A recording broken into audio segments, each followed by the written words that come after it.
আসসালামু আলাইকুম। হ্যালো বন্ধুরা, কেমন আছেন? আজকে আমি আপনাদের সামনে একটা রেসিপি নিয়ে আসছি।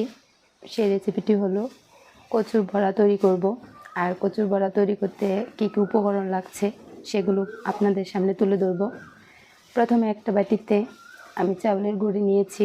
তারপর কচুর বড়াগুলোকে এইভাবে কেটে নিয়েছি। প্রত্যেকটি কচুর টুকরোকে এভাবে কেটে নিব।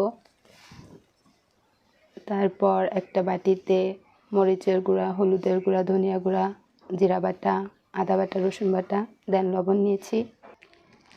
চাউলের গুঁড়ির সাথে এখন একে একে সব মশলাগুলো অ্যাড করে দিব।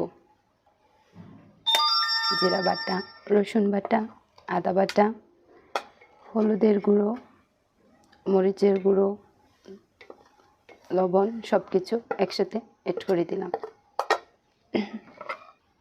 এখন অল্প একটু পানি দিয়ে সবগুলো ভালোভাবে মিশিয়ে নিব।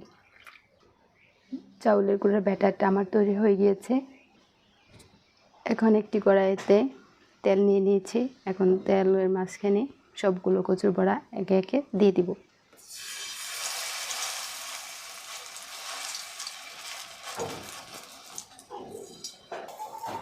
কচুর বড়াগুলো আমি সব দিয়ে দিয়েছি। এখন ভালোভাবে ভেজে নিব।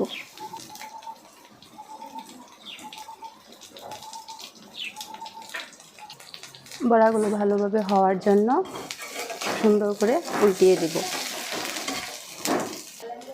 কচুর বড়াগুলো এমনভাবে ভাজতে হবে যেন ভিতরটা খুব সুন্দরভাবে হয়ে যায়।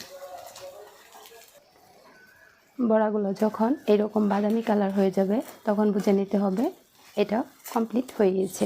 তারপর আমি বড়াগুলো একে একে নামিয়ে নিব। কচুর বড়াটা হয়ে গিয়েছে। আজকের রেসিপিটা আপনাদের কাছে কেমন লাগলো অবশ্যই কমেন্ট বক্সে জানাবেন আর আমার চ্যানেলটি সাবস্ক্রাইব করে দিবেন। আল্লাহ হাফেজ।